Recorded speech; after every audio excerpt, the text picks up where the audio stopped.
empresas que eu já fui, eu fiquei mais impressionado em relação à estrutura que traz de retorno para o país.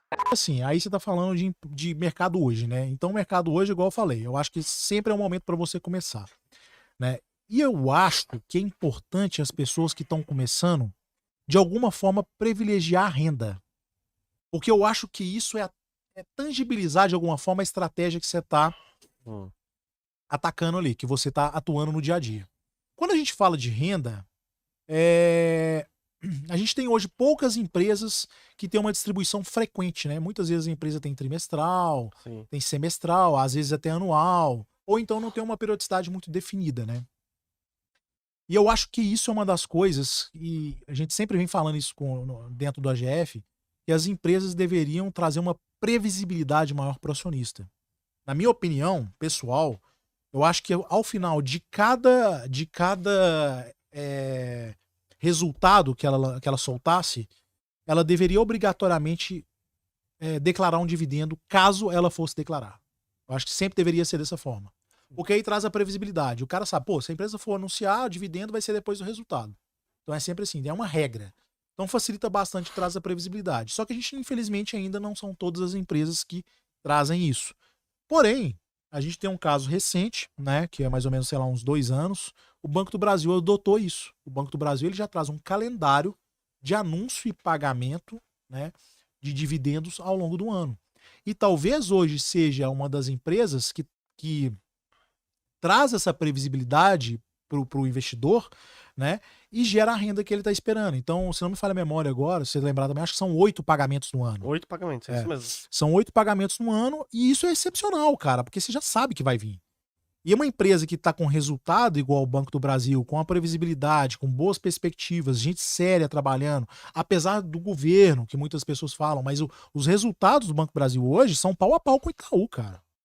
Né? Então, assim, isso não aconteceu hoje, não foi uma construção que foi no último ano nem no último governo, isso começou lá atrás, quando a Dilma saiu e o Temer começou a mudar com as leis das SAs, etc. Então você pega a curva, você vê claramente a curva de lucros da empresa. Como é que isso aconteceu? Então, talvez uma empresa como o Banco do Brasil, né, e a gente estava até falando aqui hoje mais cedo, é uma empresa que traz essa previsibilidade para quem está começando, né? Que vai entendendo, é uma empresa que vai pagar de forma recorrente, e aí você vai, né, estudando e vendo se é aquilo. Você acha que faz sentido para você? Você quer ser sócio do Banco do Brasil? Pô, tem gente que fala, eu não quero ser sócio de governo de jeito nenhum. Então, tudo bem. Então, você já criou um critério, Exatamente, já né? pega todas que É, tiver governo, você fica isso, longe. já colocou no seu filtro, né? Então é assim que funciona. E o mais importante também, que eu acho que é da nossa estratégia, que a gente fala, que é igual essa questão de não querer investir no governo, o que o OGF mais fala, talvez, é o que não fazer. Dificilmente a gente fala o que você vai fazer. Mas a nossa estratégia, ela traz um filtro aonde vai deixar muito claro o que você não vai fazer. Então, nós não vamos fazer o quê? Nós não vamos investir em aérea, né? Em comércio, Já vai salvando um monte de gente. varejista. Então, assim, você já começa a tirar um monte de coisa que são problemáticas, historicamente tem problemas, né, de quebra, de recuperação judicial. Então, isso. Ah, Jean, mas isso quer dizer então que nenhuma do Best vai quebrar? Longe disso, pode acontecer, né? Pode acontecer, como já aconteceu, Mas a né? probabilidade, Mas a né, é muito probabilidade é mais menor. baixa. E aqui é um negócio de probabilidade. A gente está indo onde é mais conservador, que é o que eu falei lá atrás. Nós somos conservadores. E essas empresas dá essa tranquilidade para quem está começando a investir, entendeu? Então eu acho que o Banco do Brasil é uma boa empresa para se estudar, principalmente por estar tendo uma excelente gestão, não é de hoje. Eu tenho bastante pessoas do Banco do Brasil, são pessoas muito sérias. Sabe, são pessoas que Investem na tecnologia, investem em tecnologia, pagam um caminhão de dividendos. pagam dividendos, são pessoas que vestem a camisa da empresa. Então, assim, é uma empresa muito interessante, eu acho. Muito interessante. E eu gosto também bastante de Banco do Brasil, inclusive na carteira da minha filha é uma das empresas, eu acredito que é a maior posição agora, que eu fiz um investimento recente e coloquei mais nela lá. E Jean, você fala muito sobre Klabin. Klabin deixará milionários, fará milionários. Você foi visitar a Klabin também, né? Conta pra gente como que é lá a cidade e tal. Você falou umas coisas interessantes no outro podcast que muita gente lembra até hoje, meu. Não, Você eu trouxe vou, conteúdo valioso. eu vou contar um caos antes que vai chegar na Klabin. Sim, pode. Sobre. Você falou da Laurinha, né? Da carteira, né? Isso, tá, E cara. muita gente pergunta assim, pô, mas. E como é que a gente faz pra investir pros filhos, etc, né? E meu filho, quando ele fez 8 anos, ele começou a interessar sobre Ah, ele dinheiro, sobre pergunta, tá? investimento, começou a perguntar. Ela também te pergunta? Ela sabe, mas ela não pergunta ainda não. É. E ele começa a me perguntar, como é que você ganha dinheiro? Eu explicava, né? O Sim. pedacinho da empresa, né? E ele falou, não, eu quero começar a investir, né? E aí muitas pessoas, elas criam um sistema de investimento onde ele coloca uma grana gigantesca em alguma coisa, seja numa previdência, numa poupança, sei lá, para criança, coloca um valor financeiro muito grande e depois fala, quando pegar 18 anos ele saca lá. Eu sou contra isso. Eu acho que o importante é o processo da educação financeira. Não é nem o resultado. Então é o quê? Você dá a mesada todos os meses para criança e ensina ela o que está sendo feito, né? Legal. E eu expliquei a questão das empresas de ser sócio e receber uma pequena parcela do lucro para ele. E aí o que, que eu fiz? Eu imprimi 3 folhas. Eu coloquei uma folha com uma foto do Banco do Brasil, coloquei uma foto da Taesa e coloquei uma foto da Klabin. E expliquei, o Banco do Brasil é isso aqui, tem agência, tem dinheiro, Paraná, expliquei para ele. Taesa é esse aqui, energia elétrica que traz isso aqui pra gente e tal, não sei o que, Paraná, tananã. Aí chegou na última, Klabin, isso aqui são as florestas, isso aqui é o papel que a gente tá aqui, ó. O que chega do seu presente, que é da cerveja, da Amazon. Então, assim, ah, tá. Aí eu fui explicando tudo pra ele. Aí ele perguntou, qual que é a mais barata, na época? Sim. Aí eu acho que era Klabin, se não me engano, que já era mais barata. Aí, qual que paga mais dividendo? Então ele já entendeu, Sim. né? Ah, tá, não. Ele falou, então tá bom, mas eu gostei mesmo foi da Klabin. Nossa, ele E, já é Klabinzeiro. e aí ele virou Klabinzeiro. Aí ele entrou na Klabin, né? Então aí começou a história dele com a Klabin. Então eu acho que essa forma lúdica de brincar com as crianças, mostrar o que faz, sabe, fazendo Sim. associação, eu acho que desperta o interesse delas. E agora ele fica todo mês me pedindo, papai, vamos comprar Klabin. Vamos... Ah, esses dias agora ele virou pra mim e falou assim, não, eu quero comprar Banco do Brasil. Olha, Do nada, do do nada. nada. Do nada ele fala, eu quero comprar Banco do Brasil. Ele falou, tá bom, vamos É. lá. E ele fica assistindo os podcasts, as lives, Que etc. legal. Ele acompanha vocês lá. Acompanha. E aí ele fica. Porque eu falo, agora eu já tô craque pra participar. já posso E pior participar. que fica mesmo, né? De tanto aparecer, ele já É, sabe tudo que a empresa faz, né? O que é, a empresa, o potencial que é. tem. E aí, assim, uma das empresas que eu separei foi Klabin, justamente porque é uma das empresas que eu acho que é muito promissora, né? E a gente vai. Eu acho que uma das coisas legais da GF é que a gente tem as portas abertas com as empresas para muitas vezes visitar essas empresas. Conversar com o pessoal de lá de dentro. Conversar, né? Ter uma proximidade. Inclusive, a gente vai ter agora o AGF Day, né? Que é um evento que a gente está fazendo pela primeira vez, que é um evento diferente de tudo que tem aqui no Brasil. Que é um evento que a gente vai conectar o pequeno investidor, que é o nosso propósito, com as empresas. Legal, hein? Né? Então é um dia de evento, vai ser no dia 30 de outubro. E um dos palestrantes que vão estar lá, que vai estar lá, é o CEO, o Cristiano Teixeira, o CEO da Klabin, ele é um dos convidados. Nossa, que Né? bacana. O Morgan Housel vai estar lá, que é do Psicologia Financeira, Sei, tá vindo pô. dos Estados Unidos para palestrar. Então vai ser o CFO da Cosan, CFO do Banco do Brasil, Ó, o João Pedro, presidente da CVM, vai estar. Felipe Paiva, da B3. Então, assim, a gente vai conectar realmente. Então, o que você vê muitas vezes na televisão ou escuta falar, você vai ter a oportunidade de conversar com o cara pessoalmente, né, com essas pessoas. Então vai ser um evento muito bacana, que eu acho que não tem isso aqui ainda no Brasil, né, dessa conexão só de empresas com pequeno investidor, né. Então, assim, essa conexão que o AGF cria com as empresas é muito legal e dá oportunidade, muitas vezes, de visitá-las, né. E eu entendo a frustração do pequeno investidor que às vezes não consegue visitar, que tenta, porque nem todas as empresas são dá essa receptivas, né? abertura, né? Que dá essa abertura. Então o que a gente tenta fazer é ter essa abertura do AGF e junto às empresas gravar muitas vezes, né? E apresentar essas gravações depois. São perguntas que a gente tem realmente como investidor e a pessoa vai aprendendo, né? O que o investidor deve perguntar, o que ele deve olhar, né? E essas visitas, elas não são quantitativas. O que eu quero dizer com isso? Eu não tô ali pra perguntar número pra eles. Verdade, você quer saber exatamente, isso Os, que é o mais legal. os números, eles estão no balanço. Isso eu não preciso estar na empresa. Eu quero entender, ler o quali. É o qualitativo. É a Verdade. qualidade da empresa, o que tá por trás das empresas. E à medida que você vai visitando essas empresas, Luan, fica muito claro o que é empresa boa e o que é empresa ruim. Você já tem aquele feeling já de você falar, putz, aqui não tá legal. Não, Sim. aqui, pô, o pessoal tá engajado. Aqui o pessoal quer resultado. Sim. Cara, é engraçado que assim, é óbvio que você vai nas empresas, todas as empresas querem te vender que é as mil maravilhas. Sim, exatamente. Só que você vai ficando calejado. E você vai pegando nas entrelinhas alguns pontos que você vê claramente. Vai conversando com o funcionário ali. Você vê claramente quem é empresa boa e quem é empresa ruim. Tá? Eu já fui em lugares e eu falei, meu Deus, assim, isso aqui não dá. Deixa eu sair correndo aqui. Não dá.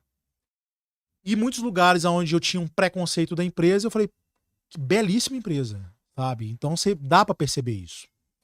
E aí quando a gente foi na Klabin, e eu posso falar que assim, das empresas que eu já fui, eu fiquei mais impressionado em relação à estrutura que traz de retorno para o país, foi a Klabin e a Embraer. A Embraer aqui, né? Em São José, Sim. né? E é fantástico o trabalho. Se a gente tivesse 200 empresas igual uma Klabin e uma Embraer, talvez a gente estaria em outro patamar como país, né? E quando a gente visitou a Klabin, foi uma visita bem legal, porque a gente foi lá em Telêmaco Borba, cara. Então é um negócio que não é perto. A gente desceu, foi em Curitiba, depois são mais 3 horas de carro para chegar em Telêmaco. 3 horas e meia ali. E assim, quando você vai chegando lá em Telêmaco, tem algumas coisas que me chamaram muita atenção, porque eu lembro que tinha um outdoor gigantesco falando assim, se você tem algum problema, alguma reclamação, etc, pode ligar pra Klabin.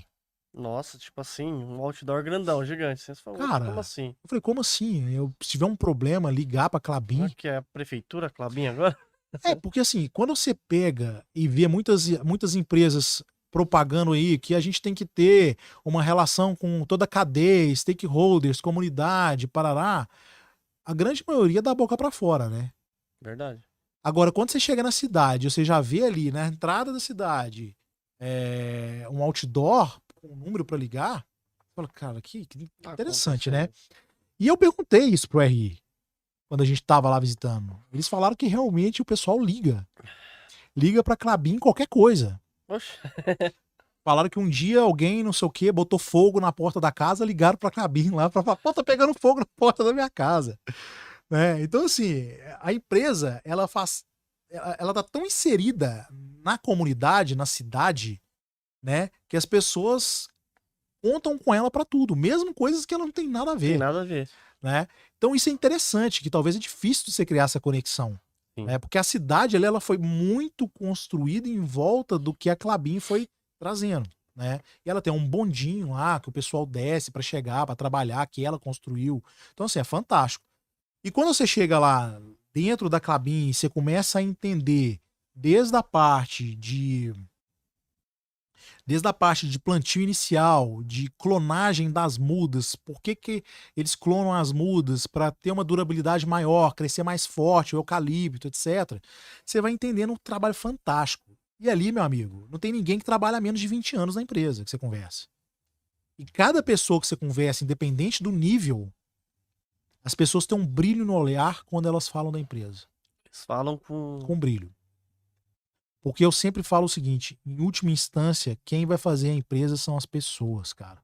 Se a gente não tiver as pessoas engajadas, que acreditam no projeto, é impossível a empresa ir para frente. A mesma coisa acontece no OGF, né? O Jean, o Felipe, a Heloísa e o Fábio. Tem 50 pessoas por trás que acreditam no projeto. Né? A gente é só porta-voz aqui. E da mesma forma as outras empresas de capital aberto. Então essas pessoas têm um brilho no olho, elas acreditam na empresa, acreditam no projeto, acreditam no que elas estão fazendo, elas construíram aquilo ali. Então isso é muito bacana. A pessoa tem tesão na empresa ali todos os dias, sabe? De estar lá. Desde um faxineiro, desde um diretor, qualquer pessoa, cozinheira, qualquer um que você conversa, é impressionante.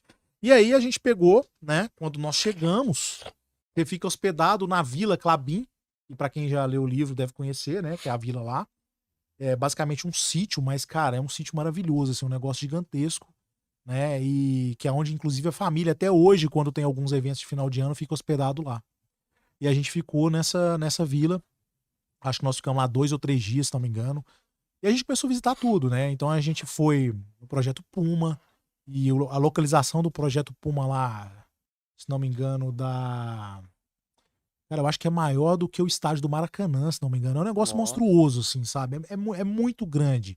A região deles lá, toda de plantio do verde, né, da Klabin, ela é maior do que a área da cidade de São Paulo. Nossa. Toda a área deles de reserva lá, Sim. no Paraná especificamente, né? Então, assim, é um projeto muito É grande, incrível ali. incrível.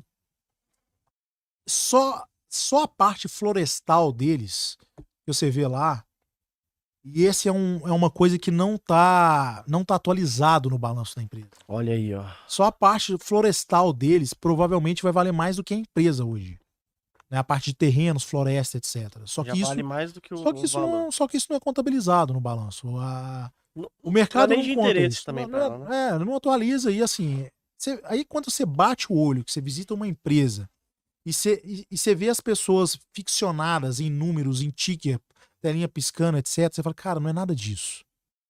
A empresa é isso aqui, ó. Os caras trabalhando, gerando resultado feliz, né? Com vários projetos, né? E a gente viu vários projetos lá. Não só da parte de papel e celulose, que a gente conhece, que a gente visitou lá, mas outras avenidas que eles vêm construindo, que eles vão testando, quase que um MVP, do potencial da celulose. Então tem a lignina, que é tipo como se fosse uma cola que eles poderiam utilizar para colar, dar resistência em liga, né? Eles começaram a produzir shampoo com celulose. Olha aí. Na época da pandemia, eles fizeram álcool em gel com celulose. Então, assim, Nossa, vários derivados, né? várias coisas que a gente nem imagina. Eu nem imaginava que um shampoo era possível ser feito com A partir da celulose, celulose. né? A lignina, que eles apostam muito nisso É também. tipo um super bonder? É como se fosse um super mega bonder. super bonder. Exatamente. Então, assim, cara, eles têm uma avenida de crescimento, uma área de. A pessoa fala assim: ah, eu gosto de tech, né? Sim. Mas vocês não têm ideia a tecnologia que está envolvida, o processo de pesquisa, para esses caras chegarem numa lignina da vida. E isso daí é Isso é uma, tecnologia, cara. é uma pura tecnologia e as pessoas não entendem que um invento desse daí pode valer duas Klabin da vida. Então, às vezes, né, eles falam como que é um opcional, né? É. Você compra a Klabin e vem esses opcionais que podem acontecer de um opcional desse daí valer mais do que a empresa, às vezes, né? Exatamente. Tem um potencial, tipo assim, às vezes uma patente ou alguma coisa assim, Exatamente. né? Então assim, cara, é impressionante. Então, muitas vezes falam, não é uma empresa sexy, é uma empresa, né, de commodity ali, que é centenária. E, de novo, né, um outro exemplo de uma empresa que passou por tudo, né? Tem até um livro bacana para quem quiser ler que chama A Saga da Família Lifer Klabin, que é bem legal, que mostra a história, e a história da empresa se confunde com a história do Brasil. E assim, Luan, você vê aquilo ali e na época a gente deu tanta sorte, cara, porque começou a cair enquanto a gente estava lá visitando a empresa. E a gente falou, não, vamos comprar, né? Vamos ter que comprar Vamos isso encher aqui, o cara. carrinho. Vamos encher o carrinho, vamos comprar. E foi muito, muito gostoso, assim, muito divertida a experiência, apesar de ser muito corrido e cansativo o deslocamento, mas foi muito legal, foi muito legal. E eles têm um projeto integrado, sabe? Então é desde o plantio até entregar a celulose no porto. Então eles criaram uma ferrovia, cara. Então eles não dependem de empresa nenhuma também, né? Pra pessoa que tá aí do outro lado, ela consegue fazer de ponta a ponta. Exatamente. Porque tem empresas, pessoal, que às vezes a empresa faz motor. Aí o cobre ela não é dela, então ela depende de um terceiro. Isso daí atrasa toda a produção, né? No caso da Exatamente. Klabin, ela consegue de ponta a ponta, já é isso? Ela consegue de ponta a ponta, desde o plantio, tem o terreno, E até levar. e até entregar no porto. Eles construíram um porto para fazer o escoamento da celulose, né? E a Klabin tem uma característica bem interessante, que ela é uma empresa extremamente flexível. Então, de acordo com demandas do mercado interno ou externo, ela pode direcionar a produção dela. Então, se ela acha que está tendo uma crise externa e que a celulose não está num preço atrativo para ela fazer exportação, ela pode direcionar para a produção de papelão, por exemplo. Entendeu? Entendi. Então ela tem essa Nossa, flexibilidade. impressionante mesmo, né? Então, assim, é uma empresa que aí a gente entra nas exceções do BEST, né? Apesar de não ser uma empresa dos setores BEST, é uma empresa que tem todas as características de uma empresa previdenciária, né? Ela tem resiliência, ela tem histórico de pagamento de dividendos e ela tem uma recorrência de pagamento trimestral entre 15% e 25% do EBITDA. A família precisa desses dividendos, porque tem muita gente da família que está envolvida na empresa e eles recebem participações a partir da distribuição de dividendo. Então ela vai continuar pagando. É uma empresa que tem um histórico consistente, é uma das poucas empresas que tiveram nos últimos, sei lá, 5, 6 anos EBITDA crescente todo o ano. E tem projetos. Apesar de ser uma empresa antiga, né, é uma empresa que sempre tem novos projetos, está sempre procurando uma alocação eficiente de capital, né? Então, quando você vai lá, visita uma empresa dessa, olhando qualidade, entender o negócio, entender as pessoas que estão lá, as entregas, os projetos, a última coisa que você vai perguntar é o resultado tal. Você olha exatamente isso. E aí você vai ver se aquilo que você estudou do quantitativo, os números, vai convergir com a qualidade. Sim. Quando você encontra isso, cara, é perfeito. É perfeito. Isso já aconteceu outras vezes, até com a própria Lu, o Barça, eles já falaram do caso da Unipar, né? Que a Unipar valia centavos, eles foram visitar a Unipar, se não me engano, foi em Cubatão. Chegaram lá, olharam para ele e falaram: não é possível que isso aqui vale centavos, não tem condição. Não tem condição. E aí começaram a comprar a empresa. Você começa a ver a discrepância de preço e valor, né? Começa a olhar ali e falar, meu, tá muito barato e uma empresa de Exatamente. uma qualidade ímpar, né? Então, Exatamente. Exatamente. Então esse é o nosso caso lá na Klabin e entre elas tiveram outros. Embraer também foi fantástico. Você vê a tecnologia brasileira produzindo aviões, a seriedade, comprometimento do pessoal, assim, fantástico. Apesar de não ser uma empresa dos setores, né? É uma empresa sim. bem cíclica também. Não é uma empresa que a gente compra, mas a gente fica muito feliz de ter empresas desse calibre aqui no Brasil. De pegar e ter uma ótima empresa dessa. Pessoal que tá acompanhando, você é um Klabinzeiro, sim ou não? Deixa aqui nos comentários aqui embaixo. Não esqueça de deixar seu like também.